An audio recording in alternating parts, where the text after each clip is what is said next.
बिस्मिल्लाहिर्रहमानिर्रहीम। आज के प्रोग्राम के साथ मैं हूं Nusla Malik. Chief justice of Pakistan ने जाते जाते पार्लियामेंट की तरामीम को आज कालअदम करार दे दिया गया। नैब आर्डिनेंस जो है उसे मुकम्मल तौर पर कालअदम करार देते हुए तमाम मुकदमात को अब ओपन करने का फैसला किया गया है कि जो इन तरामीम के बाद वापस या बंद कर दिए गए थे। अगर मजमूई तौर पर इस फैसले के चीदा चीदा नुकात सामने रखे जाएँ तो इस फैसले के मुताबिक अवामी अहदों पर फायज शख्सियात के खिलाफ करप्शन के केसेस दोबारा से बहाल हो गए हैं। अवामी अहदों पर फायज शख्सियात के खिलाफ इंक्वायरीज और इन्वेस्टिगेशन भी बहाल कर दी गई हैं। नैब अदालतों से तरमीम के बाद कालअदम करार दिए गए मुकदमात भी अब बहाल तस्वर होंगे। ख़त्म किए गए मुकदमात एक हफ्ते के अंदर अंदर दोबारा एहतसाब अदालतों में लगाने का हुक्म भी इस हुक्मनामे में शामिल है, जबकि नैब को 50 करोड़ रुपये से कम मालियत की करप्शन केसेस की तहकीकात की दोबारा से इजाज़त दे दी गई है। सर्विस ऑफ पाकिस्तान के खिलाफ रेफरेंस फाइल करने की शिक बरकरार रखी गई है। एक पूरे मुल्क के अंदर आज इस फैसले पर मुख्तलिफ क़ियासारियाँ भी की जा रही हैं और chief justice of Pakistan justice Umar Ata Bandial इल्ज़ामात की और तनकीद की जद में भी हैं और ये कहा जा रहा है कि उनके इस फैसले के नतीजे में एक नया बहरान पैदा हो जाएगा। अब मज़ीद गिरफ्तारियाँ होंगी, मज़ीद मुकदमात चलेंगे और मुल्क के अंदर जो इस वक्त मुआशी और सियासी बेचैनी है उसमें भी इजाफा होगा। लेकिन दूसरी तरफ जो लोग ये समझते हैं कि इमरान खान साहब की इस दरख्वास्त पर जो फैसला आया, इस फैसले के नतीजे में करप्शन को रोका भी जा सकेगा और जो करप्शन के मुकदमात बंद कर दिए गए थे अब दोबारा से उन पर फैसले सामने आएंगे, जिसके नतीजे में कई लोग जो है वो इसकी लपेट में भी आ सकते हैं। रद्दमल आज बिलावल भुट्टो जरदारी ने दिया इस फैसले के बाद, ज़रा वो सुनिएगा। उसके बाद मुस्लिम लीग नवाज क्या कहती है ये भी आपके सामने रखेंगे। मौक़िफ़ है नैब के हवाले से, जहाँ तक एहतसाब है, एहतसाब अक्रॉस द बोर्ड होना चाहिए। ये जो फैसला आया आज सुप्रीम कोर्ट की तरफ से, ये एक्सपेक्टेड था।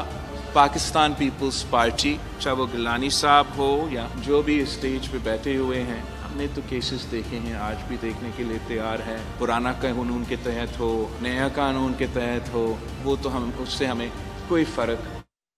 मुस्लिम लीग नवाज ने भी अपने रद्दमल का इजहार किया। राना सनाउल्लाह साबिक़ वज़ीर दाखिला मुस्लिम लीग नवाज के सीनियर रहनुमा हैं, वो भी इस फैसले के हवाले से कुछ यूँ कहते हैं। एक मुतनाज़ और एक मुतनाज़ बेंच और जजेस का जो है फैसला है, जिन्होंने अभी 90 दिन का रिमांड भी काटना है और अभी इंक्वायरी भी भुगतनी है। मेरा ख्याल है कि कोई 13 के करीब केसेस तो साहब के ऊपर ही बनते हैं, वो अब एक एक करके भुगतें ज़रा इसको, इंक्वायरीज को भी और केसेस को भी, और उसके बाद जो है वो फिर अपनी इस पिटीशन का जो है वो। सियासी जमातों के इस मौक़िफ़ के साथ साथ ये बात भी की जा रही है कि पार्लियामेंट जिसने ये बिल मंजूर किए, जिसने आर्डिनेंस में तरामीम मंजूर की थी, उनके फैसले को सुप्रीम कोर्ट ऑफ पाकिस्तान यकसर कालअदम करार दे सकती है। तो क्या ये पार्लियामेंट के इख्तियारात छीनने के मुतरादिफ नहीं है?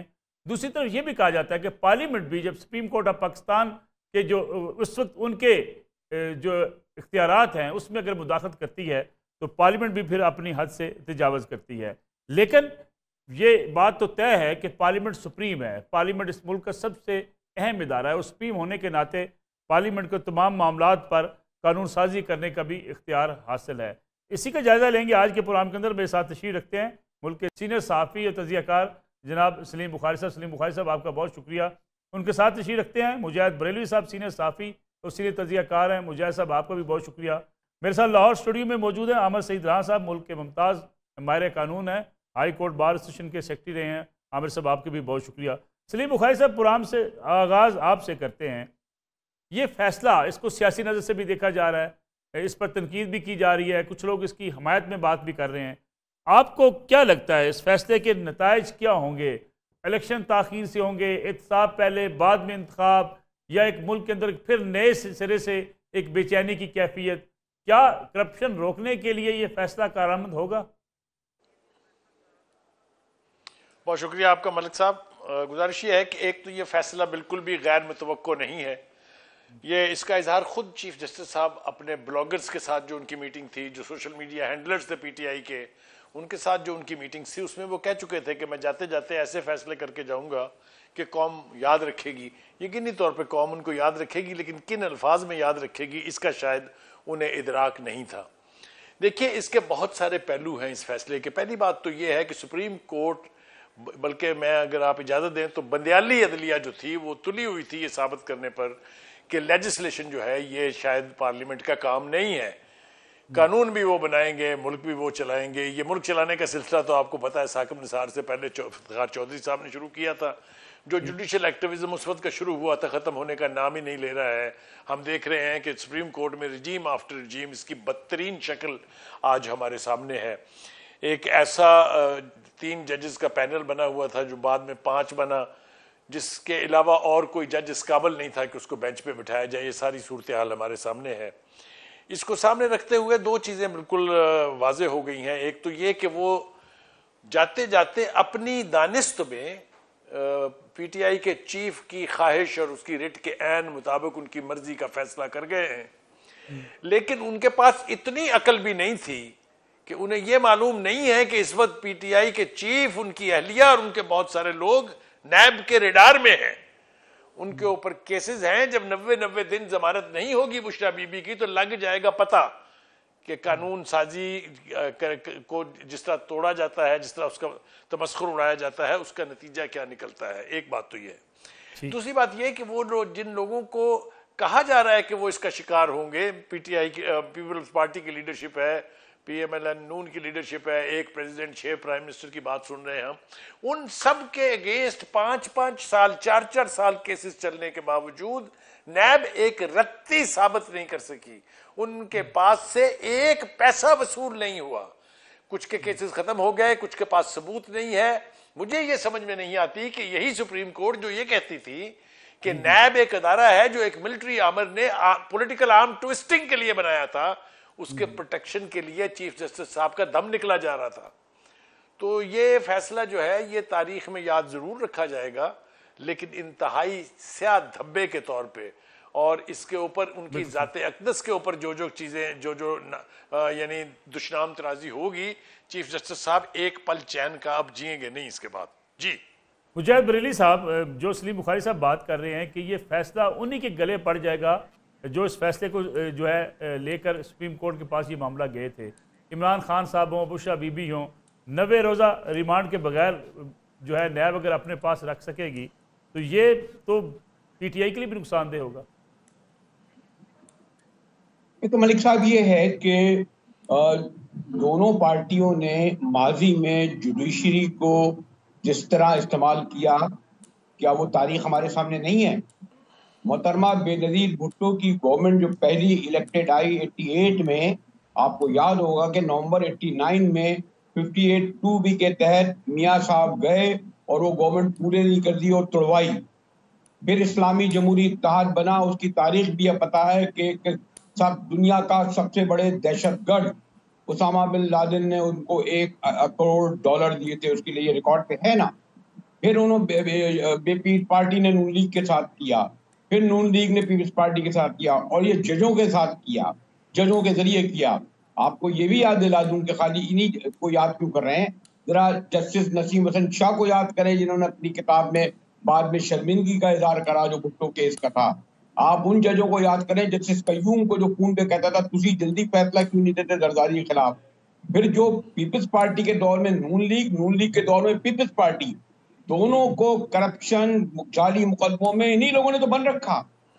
मिसाल के जमहूरियत के बाद में जो करा सो कॉल्ड, तो भाई बंदे तमाम केसेस तो इमरान खान 18 के बाद थोड़ी कायम हुए, चाहे नैब केसेस हो, चाहे जिन में ये लोग अंदर है। 11 साल जो जेल काटी जरदारी साहब ने, उसमें ज्यादा अरसा तो मियाँ साहब के दौर में गुजारा ना। मलिक साहब गलत कह रहा हूं मैं क्या? ठीक है। या मियाँ साहब के साथ जो कुछ हुआ उनके वालिद तक को नहीं छोड़ा गया, याद है मियाँ शरीफ तक के हथकड़ी लगी थी।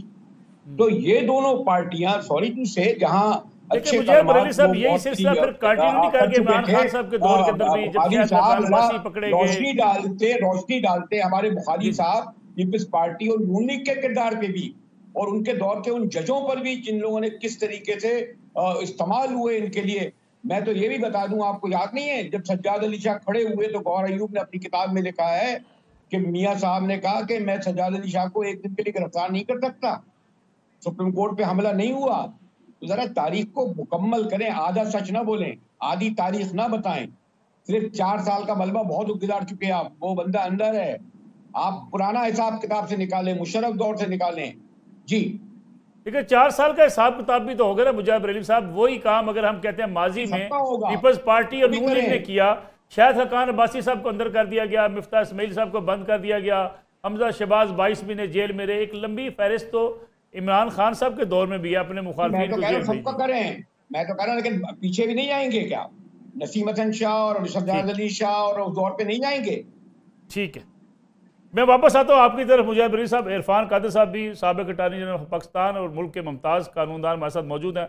इरफान कादर साहब, आज का फैसला सुप्रीम कोर्ट ने क्या अपनी इख्तियारात से तजावज़ किया? जी जी, मैं समझता हूँ कि ये फैसला इतना गलत है कि इससे ज्यादा गलत फैसला कोई दिया ही नहीं जा सकता था। कि लंबा लंबा लिख के बहुत कोशिश की गई है कि उसको किसी तरह से गैर कानूनी करार दे दिया जाए, जबकि उसमें कोई भी चीज गैर आईनी है ही नहीं उस कानून में।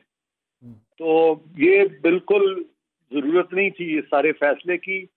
एक हद से ज्यादा जाके सुप्रीम कोर्ट ने एक कानून जो है उसको इस तरह से गलत रीजनिंग दी है सारी, एक भी रीजन उसमें सही नहीं है और ये ग्रॉसली इलीगल, और मैं समझता हूँ ये फैसला वॉइड अब इनिशियो है। इस फैसले के खिलाफ रिव्यू हो सकेगा? क्यों नहीं हो सकेगा, बिल्कुल हो सकेगा। बल्कि मैं अगर समझता हूँ कि इसमें एक और भी सूरत हो सकती है कि अगर हुकूमत चाहे तो they can ignore this decision. ये तो वो देखे ना, ये तो बेंच ही इलीगली कॉन्स्टिट्यूट हुआ है। ये तो बेंच जो इन्होंने किया है कॉन्स्टिट्यूट, ये इलीगली, जबकि प्रैक्टिस एंड प्रोसीजर एक्ट जो है वो सस्पेंड नहीं हो सकता। कौन सा कानून है जिसके नीचे आपने प्रैक्टिस एंड प्रोसीजर का लॉ सस्पेंड कर दिया है? ये अगर सुप्रीम कोर्ट समझता है कि ये 3 जजेस समझते हैं कि उनकी, यानी 2 जजेस खास तौर पे, कि ये उनकी इनहेरेंट पावर्स हैं, तो इनहेरेंट पावर्स जो है उन मैटर्स में है जहाँ पे कि सुप्रीम कोर्ट को ज्यूरिसडिक्शन है। क्योंकि इनहेरेंट पावर्स का आर्टिकल 187 है और आर्टिकल 187 जो है वो कंट्रोल होता है क्लॉज 2 ऑफ आर्टिकल 175 से, और उसके तहत इस तरह की डायरेक्ट ज्यूरिसडिक्शन होनी चाहिए, या तो स्टैट्यूट में हो या कॉन्स्टिट्यूशन में हो कि सुप्रीम कोर्ट सस्पेंड कर सकता है किसी। यानी आपके ख्याल में निगरान हुकूमत इस फैसले पर अमल दरामद ना करे तो कोई मसला नहीं होगा? बिल्कुल, इसमें तो कोई 2 सफ़े लिखने हैं। मुझे क्या है, मैं इनको 2 सफ़े लिख के देता हूँ, सारा सुप्रीम कोर्ट बैठ जाओ, वो उसको अपसेट नहीं कर सकता उन 2 सफ़ों को, बल्कि 1 सफ़ा लिख के दूंगा। उसके बाद ये मजाल ही नहीं किसी जज की कह दे कि मैंने गलत बात लिखी है, मैं आइन को सामने रख के लिख दूंगा। ये सारा गलत है। और मेरा ख्याल है वो मंसूर अली शाह साहब का मैंने अभी नोट नहीं पढ़ा, लेकिन उन्होंने बिल्कुल सही बात की है। जो मुझे उनके बारे में जो इम्प्रेशन हैं, जो पहले जो उनकी ऑब्जर्वेशन आई थी, वो बिल्कुल ठीक कहते हैं। तो ये तो कोई इस डिसीजन जो है इसका तो totally they have violated the constitution completely. बहुत शुक्रिया इरफान कादर साहब। अमर सईद राह साहब, यानी इरफान कादर साहब ने तो बड़ी अहम बात कर दी। वो कहते हैं कि निगरान हुकूमत इनकार ही करते कि जी हम फैसले को मानते ही नहीं। मैं उनकी बात से माज़रत के साथ डिसएग्री करता हूँ। हमारा कॉन्स्टिट्यूशन के अंदर 3 चीज़ें हैं। सेपरेशन ऑफ पावर्स में जब दी जाती है, पार्लियामेंट अलहदा इदारा है, अदलिया अलहदा इदारा है, एग्जीक्यूटिव अलहदा इदारा है। अगर कोई काम किया है, किसी अदालत ने कोई फैसला किया है, तो हमारे मुल्क की आवाम और इदारों को मानना पड़ेगा। आप माज़रत के साथ अभी फ़ारिस साहब ने फरमाया, हमारे बड़े मोहतरम हैं, कि बंदियाली court is not the proper word. Supreme court of Pakistan है, उसका चीफ जस्टिस जो मर्जी होगा, चाहे वो बंदियाल साहब होंगे, चाहे हमारे फायज साहब होंगे, चाहे साकिब निसार साहब होंगे, हमें जब तक इदारों का एहतराम नहीं करेंगे ना, हमें उनकी जजमेंट के ऊपर। लेकिन क्या आपको लगता नहीं इदारों ने अपना एहतराम खुद देखिए जी, कौन सा इदारा है? फिर आप खुल की बात करेंगे तो हर इदारे ने कोशिश की है कि दूसरे इदारे के अंदर इंटरफेरेंस करनी है। या तो सारे इदारे अपने अपने इदारों में हदूदों के युद्ध में रहें, कोई रहने को तैयार नहीं। अगर उमर बंदियाल साहब पूरी सुप्रीम कोर्ट को साथ लेकर चलते, बेंचेस बनाने में खास एक जो है वो ज़ेन का मुजाहरा ना करते, तो शायद तनकीद। अभी आप मुजाहिद बरेलवी साहब ने कहा है कि आप पीछे से उठा के देखें, जो चीफ जस्टिस होता है उसने बेंचेस बनाया है। अब अगर आपने लास्ट चेक कर लें, हमारे बड़े मोहतरम हैं अपकमिंग चीफ जस्टिस जो आ रहे हैं और चीफ जस्टिस पाकिस्तान में जा रहे हैं, जिन्होंने भी आइन और कानून के मुताबिक अपनी समझ बूझ के मुताबिक फैसला किया, उन्होंने भी आइन और कानून के मुताबिक फैसला करना है। एक जज साहब ने या एक बेंच ने एक फैसला कर दिया, उसमें 2-1 की मेजॉरिटी के साथ एक ऑर्डर आया और साथ मंसूर अली शाह साहब की उसके ऊपर आ गया, एक इख्तिलाफी नोट आ गया, कंडेम कर सकते हैं। लेकिन उसकी आप बैकग्राउंड में जाएंगे तो कितनी इसकी हुई है, हेयरिंग हुई है, आप हेयरिंग चेक करेंगे, 58 हेयरिंग्स हुई हैं। 58 हेयरिंग्स के अंदर फेडरेशन ऑफ पाकिस्तान ने क्या क्या क्वेश्चन उठाए हैं। आपके पास राइट नहीं है, आप ये सुन नहीं सकते, ये पार्लियामेंट में होनी चाहिए था। तो भाई जब आप एक काम करेंगे, एक्ट कर रहे हैं, पार्लियामेंट का काम है कानून साजी करना, करें। कानून साजी की आपने, कानून साजी करने के साथ 598 रेफरेंसेस कोर्ट्स में पड़े हुए थे, एक आपने कानून साजी की और सारे के सारे अदालतों से उठा के आपने बाहर फेंक दिए। यार ये कोई मजाक हो रहा है।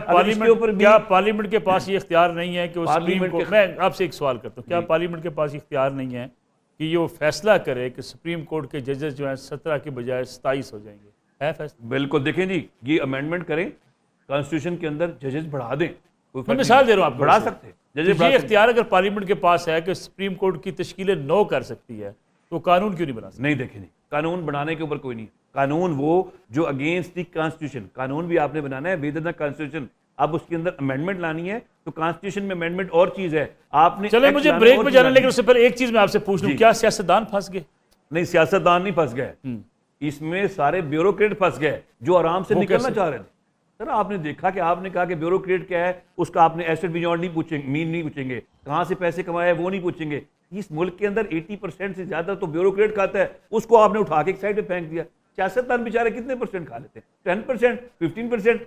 यार आप कहते हैं ब्यूरोक्रेट्स फंस गए। ये फंसेंगे सर, क्यों नहीं फंसेंगे? कि आपने उनको कहा है कि पहले जो आपने चेंज किया है कि आपने की तनख्वाह फर्द पर एक बंदे की 2 लाख है, वो 20 करोड़ का घर लेके बैठा हुआ है, वो साबित नहीं करना। वो इस अमेंडमेंट में था कि नैब वाले साबित करेंगे, भाई आपके पास आए हैं, ये कहां से आए हैं, ये नहीं पूछना। वो कहेगा मेरे पास है, आप साबित करें मैं गलत तरीके से आया हूं। तो सर देखें, इसमें ब्यूरोक्रेट भी फंसेगा, सियासतदान भी फंसेगा, सारे फंसेंगे। लेकिन चीज ये होनी है कि हमने आइन और कानून के मुताबिक देखना है। 50 करोड़ से नीचे आने के नतीजे में कितने मुकदमा या कितनी करप्शन रोकी जा सकेगी? सर देखिए, 150 बिलियन की करप्शन थी इन 598 रेफरेंस के अंदर, जो आपने उठा के वापस फेंक दिए। लेकिन आपने उस अमेंडमेंट लाए हैं, उसमें कोई प्रोसीजर ये नहीं बताया कि वो केसेस किस तरह तरीके से जाएंगे। तो यही तो ठीक है, 150 अरब 150 अरब की करप्शन थी जो आपने रेफरेंस उठाए हैं, उठा के आपने फेंक दिए। उसका क्या फायदा रह गया? क्या मैं आता हूं आपकी तरफ वापस, एक कमर्शियल ब्रेक ले लूं, कमर्शियल ब्रेक के बाद वापस आते हैं। पुराना एक बार फिर खुशामदीद। सलीम बुखारी साहब, एक तो कमेंट कर दीजिए कि जो मुजाहिद बरेली साहब ने बात की कि इंसाफ का तकाजा ये है कि जो कुछ किया मुस्लिम लीग नवाज ने या पीपल्स पार्टी ने अदालतों के साथ, इदारों के साथ, उसका भी तज़किरा किया जाना ज़रूरी है। अगर एहतसाब करना है तो फिर तमाम लोगों का किया जाए। दूसरी चीज़ इस पर मैं चाहूँगा आप ज़रूर कमेंट करें कि जो आमर सईद राना साहब ने बात की कि ब्यूरोक्रेट्स जो बच गए थे इन तरामीम के नतीजे में, वो फंस जाएंगे। 150 अरब रुपए की करप्शन का रास्ता रोका जा सकेगा। जी बहुत शुक्रिया आपका। मुजाहिद बरेलवी साहब हमारे लिए बड़े काबिल एहतराम हैं, हमारे भाई हैं, दोस्त हैं, लेकिन उन्होंने ताना दिया था ये कि बात पूरी करनी चाहिए, लेकिन ख़ुद भी उन्होंने आधी बात की है। आधा सच बोलना जो है मेरे ख्याल से झूठ बोलने से भी बदतर है। हमारी सियासी तारीख में जो आधी से ज़्यादा ज़िंदगी हमारी फ़ौजी डिक्टेटरों के दरमियान गुजरी है, उसका तज़किरा भी उन्होंने मुनासिब नहीं समझा। और ख़ास तौर से इस हवाले से कि ये नायब एक नाजायज़ औलाद थी परवेज़ मुशर्रफ साहब की रजीम की, इसको किस किस तरीके से उसने इस्तेमाल किया और फिर किस किस तरीके से पिछले 4.25 साल में ये इस्तेमाल हुआ, वो सारा कुछ भी बयान करना चाहिए था। ये मैंने नहीं कहा था, सुप्रीम कोर्ट ने कहा था कि ये अदारा पॉलिटिकल आर्म ट्विस्टिंग के लिए बना। ये मैंने नहीं कहा, ये सुप्रीम कोर्ट ने कहा था कि इसकी प्रोसिक्यूशन में इतने फ्लॉज हैं कि एक मुकदमा भी ऐसा नहीं है जिसको साबित किया जा सके। क्या ये तारीख नहीं है कि जो मुशर्रफ के दौर से लेके आज तक इन तमाम सालों में एक केस साबित हुआ नैब का, एक पैसा रिकवर किया नैब ने? तो कौन सी हकीकतें हमें बताने बैठ जाते हैं लोग जनाब। ये जावेद इकबाल साहब जो थे, इसके चेयरमैन जो थे, उन्होंने इसको एहतसाब के लिए इस्तेमाल किया था, डूब मरना चाहिए हमें ये कहते हुए। आपको याद होगा कि इसको पॉलिटिकल आर्म ट्विस्टिंग के लिए इस्तेमाल किया गया। किसी ने कहा, ये बात की किसी ने? ये तो ये जो आधा सच है ना, ये बड़ी डेंजरस चीज है कौम के लिए। और दूसरी बात ये जो आपने पूछा, मैं थोड़ा जज्बाती हो गया इसलिए कि हम एक दूसरे के ऊपर तनकीद कर देते हैं किसी न किसी को बचाने के लिए। हमारा काम किसी को बचाना नहीं है। यकीनी तौर पर पीपल्स पार्टी ने और नून लीग की हुकूमतों ने खिलवाड़ किया होगा अदालतों के साथ, लेकिन क्या ये अदालतें वही नहीं हैं जिन्होंने एक शख्स को 3 साल के लिए इस आइन में तरमीम करने का हक दिया था? सुना है कभी आपने कहीं किसी बनाना रिपब्लिक में होता है ये? तो मतलब कहने का ये अदलिया को इस्तेमाल करना एक तरफ है, लेकिन खुद अदलिया जिस तरह से इस्तेमाल हुई है उसके बारे में भी बात करनी चाहिए और पूरी करनी चाहिए। भुट्टो साहब के फैसले का तज़किरा तो किया, उन्हें डूब मरना चाहिए उन जजेस को जिन्होंने बाद में इस पर माफिया मांगी, और डूब मरना चाहिए उन जजेस को भी जो ऐसे फैसले करके जा रहे हैं जो तारीख में स्याह तौर पर स्याह धब्बे के तौर पर कहे जाएंगे। लिख ले ये मेरी बात कि ये बंदयाल साहब जो हैं इनको इसके कॉन्सिक्वेंसेस फेस करना पड़ेंगे। इन्होंने जिस तरीके से सुप्रीम कोर्ट का खिलवाड़ करके उसको एक तमाशा बनाया है, कौन है जिम्मेदार उसका? मुझे बताइए, कभी हम जुर्रत कर सकते थे किसी सुप्रीम कोर्ट को ये कहने की कि ये इफ्तिखारी कोर्ट है या ये साकबी कोर्ट है? ये तजलील की इस हद तक पहुंचाया इस चीफ जस्टिस ने है। That is why कि हम मुंह भर के इतना कुछ मुल्क की आला अदलिया के बारे में इस किस्म की दुश्मनाम तराजी कर रहे हैं, और होगी अभी। किसका कसूर है? हमारा नहीं है, ये इन जजेस का कसूर है। जी मुजाहिद बरेलवी साहब, यानी इसमें तो कुछ शक नहीं है कि बाजू मरोड़ने के लिए इस्तेमाल किया जाता रहा नैब जैसे इदारे को, और सुप्रीम कोर्ट खुद मानती रही, सारे सियासतदान मानते रहे कि इसका वाहिद मकसद ये था कि किस तरीके से सियासतदानों को जो है उनका बाजू मरोड़ना है, पार्टियाँ तब्दील करानी है। आपको पीपल्स पार्टी पेट्रियाट भी याद होगी, मुस्लिम लीग काफ भी याद होगी, जिस तरीके से नैब के जरिए ये बनाई जाती रही। एक तो मैं उन्होंने कहा कि मैंने आधा सच बोला इसलिए झूठ, तो मैं मुकम्मल बोल देता हूँ। एक तो ये कि मैं बिल्कुल ये समझता हूँ कि जो इमरान खान ने जो 3 साल अपने आलम गलौत में गुजारे, उसका नतीजा ये निकला कि अगर ये गवर्नमेंट वो नहीं भी तहरीक एतमाद थी उनकी गिर जाती, और आज वो जो कुछ उन्होंने किया उसकी सजा वो भुगत रहे हैं और भुगतेंगे। लेकिन अगर आप ये कहें कि मैं मुशर्रफ पे क्यों रुकूं, फिर मैं वहां से शुरू करूंगा ना कि भुट्टो साहब की फांसी का जिक्र किया कि जिसको फांसी देने वाला फौजी डिक्टेटर ज़िया-उल हक जो था, उसके जानशीन कौन बने? मियां नवाज शरीफ। हर साल क्या उनकी शहादत के बाद वो जाके शारा फैसल पे कहते नहीं थे कि मैं ज़िया-उल हक का मिशन पूरा करूंगा? भाई कौन सा मिशन ज़िया-उल हक का? पाकिस्तान में जो पहले गैर जमाती इलेक्शन हुए उसका 85 में प्राइम मिनिस्टर कौन बना? उसके बाद मैंने कहा ना, वो तो फिर मैंने 88 का देखा, जब ये लोग पूरे इस्टेब्लिशमेंट के लिए इस्तेमाल हुए, इलेक्टेड गवर्नमेंट को गिराने के लिए, ये जाते रहे पिंडी आप पारा के दस्तखत देते रहे। इसमें तीनों शामिल हैं, पीपल्स पार्टी भी, नून लीग भी और इमरान खान भी, तहरीक इंसाफ भी। मैं तो यहाँ तक कहूँगा, और आप और जजेस उनके लिए ठप्पे लगाते रहे। या आप इनको ही क्यों? फिर तो बुखारी साहब को गिला ठीक है ना, बरेलवी साहब, फिर तो बुखारी साहब को गिला ठीक है, उस पर आए ना। जी बुखारी साहब कुछ कह रहे थे, मुझे भी इजाजत दीजिए कुछ कहने की। जी प्लीज। जी मैं ये कहना चाह रहा हूँ कि बिल्कुल ठीक है, फिर वही आधे सच वाली बात आ जाएगी। मुझे ये बताइए कि इन जितने नाम लिए हैं इन्होंने, चाहे वो नवाज शरीफ हैं, चाहे वो आसिफ जरदारी थे या बेनज़ीर भुट्टो थी, उसमें से किसी ने ये कहा था कि ये फलां जनरल से बड़ा डेमोक्रेट कोई नहीं है? उसमें से किसी ने कहा था कि मेरी हुकूमत चलाने के लिए जितनी मदद मेरी जनरल बाजवा ने की है कोई सोच भी नहीं सकता? 20 वीडियो हैं इमरान खान साहब की ये साबित करते हुए कि फौज अगर ना हो तो वो कहीं के नहीं है। बाद में हमें उन्होंने ये भी बताया मैं तो डमी था, सारे फैसले तो वो करते थे। ये कभी किसी पिछली किसी रजीम के किसी हेड ने भी कहा है? तो जिस तरीके से इस्तेमाल किया गया फौज को, जिस तरीके से उन्होंने फिर एक मिनट बताओ, आपने टाइम दिया, सुने जी। मैं इनसे ये पूछें कि जनरलों को BMW गाड़ी देने की रिवायत किसने डाली? याद नहीं? असद दुरानी ने अपनी किताब में लिखा है कि जब जनरल आसिफ नवाज को उन्होंने तश्तरी में रख के चाबी दी तो उसने कहा ये क्या हो रहा है मेरे साथ? तो असद दुरानी ने कहा जी आपके साबिका लेते रहे, जब तो मियां साहब ने दी चाबियां। तो साथ में ये बुखारी साहब यहाँ से क्यों गुजर जाते हैं आसानी से शरीफों के वजह से? देखिए मैं अर्ज करूं आपसे बरेलवी साहब, मैंने किसी एक का नाम लेके ये कहा हो कि वो बड़े आइडियल थे, उन्होंने बड़ी कमालें कर दी हैं, वो तो अपनी अपनी सजाएं भुगत रहे हैं और अभी मजीद भुगतोंगे। उनकी फॉलिस जो है उसने पाकिस्तान की हिस्ट्री को परागंदा किया है। मेरी जबान से कोई उनकी शान में तारीफ का लफ्ज सुना आपने? इन सब ने मिलकर हमारा बेड़ा गर्क किया है। इस वक्त हम ये बात कर रहे हैं कि इस वक्त जो फैसले हुए हैं या फैसले जो हो रहे हैं, क्या उससे हमारा माशरा ठीक होने जा रहा है या इसकी तबाही मजीद होने जा रही है? मैं आपको बताऊं ईमानदारी से, मैंने तो तस्लीम किया कि क्या हम में ये कभी जुर्रत थी कि हम इतनी बड़ी कोर्ट के बारे में इतनी लूज गुफ्तगू कर सके। इसका जिम्मेदार कोई और नहीं है सिवाय जजेस के। तो ये अनफॉर्चुनेट बात है, मैं इसको सेलिब्रेट नहीं कर रहा या मैं इसके ऊपर कोई पॉइंट स्कोरिंग नहीं कर रहा। ये हमारे लिए बायसे शर्म है कि हम आज बैठ के मीडिया के अंदर इतनी बड़ी बातें कर रहे हैं जजेस के बारे में। It is because of their conduct, not our ख्वाहिश। जी सर। जी बिजलानी साहब, अब कमेंट कर लें इस पर ताकि मैं फिर अहमद सईद राना साहब की तरफ जाऊं। अदालतों ने अपनी बेतौकीरी खुद तो की है ना। अब इसमें अब जाने दें, अभी काजी साहब को आने दें ना। काजी साहब आ रहे हैं ना, आप लोगों ने बड़ी तवक्कुआत बांध रखी हैं, बड़ा उनका माजी आपको भी इल्म है। और लॉयर थे डायरेक्ट, जब एतजाज हसन कहते हैं उन्हें चौधरी ने रखा था, आपके चौधरी साहब ने चीफ जस्टिस डायरेक्ट बना दिया था बलूचिस्तान को, फिर इस तरह तरक्की करते हुए आए, तो कैरियरिस्ट जज नहीं रहे। खैर ये भी कोई ऐसी अजायज बात नहीं है, बड़े कमिटेड ईमानदार आदमी है, हमें ज़्यादा तवक्को है। और जो बंदियाल साहब ने कहा उसके बारे में बिल्कुल दो राय नहीं रखता, जो मेरे दोस्त सलीम बुखारी की है, लेकिन वहां तक ना रुके, फिर बहुत पीछे जाना पड़ेगा आपको।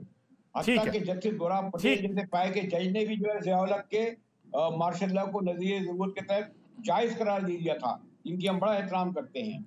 यहाँ एक कमर्शियल ब्रेक का वक्त हुआ, वापस आते हैं इस ब्रेक के बाद। प्रोग्राम एक बार फिर खुशामदीद। ठीक है अहमद सईद राना साहब, ये इतने बड़े अगर जिसका आप बात जिक्र कर रहे हैं कि ब्यूरोक्रेसी है, ब्यूरोक्रेसी ने इन तरामीम के हवाले से अपने आप को बचाने के लिए किरदार अदा किया, जिसके बाद आप समझते हैं कि ये फंसेंगे अब। देखिए जी, एक नैब का तरमीमी जो ऑर्डिनेंस 2 हैं, आपको पता है 2022 में 2 अमेंडमेंट्स आई थी और 2023 में आई थी। 2022 वाली जो थी वो पार्लियामेंट की थी और 2023 की एक पार्लियामेंट की थी और एक सदर का के तहत ऑर्डिनेंस के तहत आई थी। अब वो चारों हुई थी, फिर अमेंडमेंट आगे जो थी वो चैलेंज हुई इमरान खान साहब की तरफ से। उसके अंदर बेसिक जो था, हमारे मुल्क की कहते हैं कि जो मुआशी बदहाली के सबसे बड़े जो जिम्मेदारान हैं वो हमारे मुल्क का ब्यूरोक्रेट है। 17 ग्रेड का ऑफिसर आपकी 3 करोड़ की गाड़ी पे चढ़ के फिर रहा है। कभी किसी ने पूछा है कि ये पैसे कहाँ से आ रहे हैं? वो उसके घर 6-6 करोड़ का घर मिल रहा है, उनके 50-50 करोड़ के पीछे उनके बैंक बैलेंस पड़ रहे हैं। किसी ने पूछा है? हर मामले में किक बैक देते हैं। और दलील कौन होता है? वो पॉलिटिशियन। वो पॉलिटिशियन एक चिंदी चोर 10% खा जाता होगा। हर प्रोजेक्ट के अंदर 15 से 16% ब्यूरोक्रेट खाता है। हमने कभी बात नहीं की है, वो बचाया गया था स्नैप के अंदर। अगर कोई कोर्ट ने बात की है, अगर कोई एक चीज़ें थी जिनको वापस लाने की कोशिश की है कि फंडामेंटल राइट्स के अगेंस्ट है, सुप्रीम कोर्ट में चीज़ें गई हैं, तो मैं मादत के साथ मैं बात किसी का जवाब नहीं देता, मुझे जो बात पूछी जाए, लेकिन सलीम बुखारी साहब से के साथ बड़ी मादत के साथ मैं बड़ी इनकी इज्जत करता हूँ। 2 बार बात की इन्होंने अदलिया के बारे में, जजेस के बारे में, जो भी बात है। ये इशू है कि हम जजेस का, इदारों का जब तक एहतराम नहीं करेंगे, यहाँ बैठ के हमारे जो है ना, अफसोस से कह रहा हूं, दुख के साथ इस बात अफसोस के साथ है, हम कौन से दूध के धुले हुए हैं? हम मीडिया से बैठे हों, हम ब्यूरोक्रेसी से बैठे हों, हम अदलिया से बैठे हों, बाकी बैठे हों, सब इस मुल्क की बर्बादी के जिम्मेदार हैं। हम सिर्फ एक अदलिया को क्यों कहते हैं बुरे हैं? अदलिया के एक ऑर्डर आया, आप ऑर्डर को इंप्लीमेंट नहीं करना चाहते हैं, आप अदलिया की जजमेंट के ऊपर क्रिटिसाइज कर सकते हैं, किसी जज की पर्सनैलिटी पे नहीं क्रिटिसाइज कर सकते हैं। ये इशू है जिस वजह से हमारे मुआशरे नीचे जा रहे हैं। जजेस का मैं एक बात की एग्री करता हूं कि जजेस को अपना एहतराम कराना है अपने ऑर्डर के जरिए। आज उनके फैसले हो रहे हैं, उनके फैसले के ऊपर कौन सा इंप्लीमेंटेशन हो रही है? आप ये कहते हैं ये फैसला करें, वो कहते हैं नहीं कुछ और काम करें, तो अब हमारा फैसला इंप्लीमेंट होगा। इसमें कसूर बंदियाल साहब का नहीं है। अब आगे आ रहे हैं, उन्होंने भी आइन के मुताबिक काम करना है और जजेस को आइन के मुताबिक काम करना चाहिए। अगर नहीं करेंगे तो हम जलील हो जाएंगे। दूसरी बात, अभी एक बात की है कि नैब को आर्म ट्विस्टिंग के लिए लाया गया है, 99 में आया है। मैं इधर क्लियर कर दूं, ये 97 में आया था, मियां नवाज शरीफ साहब लाए थे, उसके बाद चेंज हुई। आज आप नैब को खत्म कर रहे हैं, आप पिछले 8 महीने का रिकॉर्ड उठा के चेक कर लें। ठीक है, एंटी करप्शन का डिपार्टमेंट, नीचे एक एमपी के ऊपर आपने कितनी एफआईआर दी एंटी करप्शन के लिए? वो आर्म ट्विस्टिंग नहीं हो रही। आप बात करें तो फिर खुल के करें, ये नहीं है कि गलत जो चीज लाइन लगानी है इस लाइन पे लगानी है। अगर मुल्क को हम आगे लेके चल रहे हैं तो सबको मिलकर बैठ के फैसला करना होगा और हर इदारे को दूसरे इदारे का एहतराम करना पड़ेगा। ठीक है, very short comment from Salim Bukhari साहब आपकी तरफ से कि क्या तमाम इदारे अपनी इखलाकी जो है आइनी और कानूनी हदूद तजावज़ नहीं कर जाते? फिर सब पे तनकीद होनी चाहिए। ये बहुत बदकिस्मती की बात है। पहली बात तो यह है कि मैंने अपनी पूरी गुफ्तगू में ना ब्यूरोक्रेट्स को एग्जोनरेट किया है, लेकिन हम फिर वही ना, मुझे बहुत शर्म आ रही है बार बार रिपीट करते हुए, वही फिर हम आधा सच बोलते हैं। क्या इस मुल्क में खिलवाड़ जनरलों ने नहीं किया है? क्या इस मुल्क में खिलवाड़ जजेस ने नहीं किया है? मुझे ये बताइए कि कभी इनका नाम लेने की किसी को जरूरत हुई है? क्यों इनको एहतसाब की उसमें नहीं आना चाहिए और क्यों सिर्फ ब्यूरोक्रेट और सियासतदान इसका शिकार होना चाहिए? जब तक एहतसाब अक्रॉस द बोर्ड नहीं होगा, ना इसकी क्रेडिबिलिटी बनेगी, ना ये कभी इंप्लीमेंट होगा। जी ठीक है। मुजैब अली साहब, अक्रॉस द बोर्ड जो बुखारी साहब बात कर रहे हैं, बिलावल साहब ने भी यही जिक्र किया कि हमें एहतसाब चाहिए लेकिन अक्रॉस द बोर्ड हो, सबका एहतसाब हो। नहीं, मैं बुखारी साहब के साथ में आपको इल्म नहीं, मेरा बहुत पुराना देरीना ताल्लुक है और ये जो इख्तलाफ है बसत एहतराम कतई बुखारी साहब से नहीं है। और हम लोग एक साथ मीडिया पर, स्क्रीनों पर ये बात करते रहे, बल्कि मैं तो सबसे कहता हूँ जी हमें ही अपने को पेश करना चाहिए। जो मीडिया जो है, जो हम जो हमेशा खुद एक मुकद्दस गाय बन गए हैं इस वक्त और दीगर इदारों की तरह, जो हमारे यहाँ हो रहा है वो भी बुखारी साहब और हमको पता है कि ऐसा हमने कभी नहीं देखा था जो आज मीडिया में हो रहा है। और उससे बड़ी बदकिस्मती ये है कि हम अब आवाज भी नहीं उठाते खुद अपने मीडिया में होने वाली जो बातों का। तो मैं, कोई दो राय मेरी नहीं है, अगर मैं कंक्लूडिंग वर्ड आप मुझसे कह रहे हैं। बहुत शुक्रिया मुजैब अली साहब हमारे साथ मौजूद थे। सलीम बुखारी साहब, आपने वक्त दिया, आपका बहुत शुक्रिया। अहमद सईद साहब, आप तशरीफ़ लाए, आपका बहुत शुक्रिया। नाज़रीन, आज का प्रोग्राम था, इंशाल्लाह कल आपकी खिदमत में दोबारा हाजिर होंगे। इजाज़त दीजिए, अल्लाह हाफ़िज़।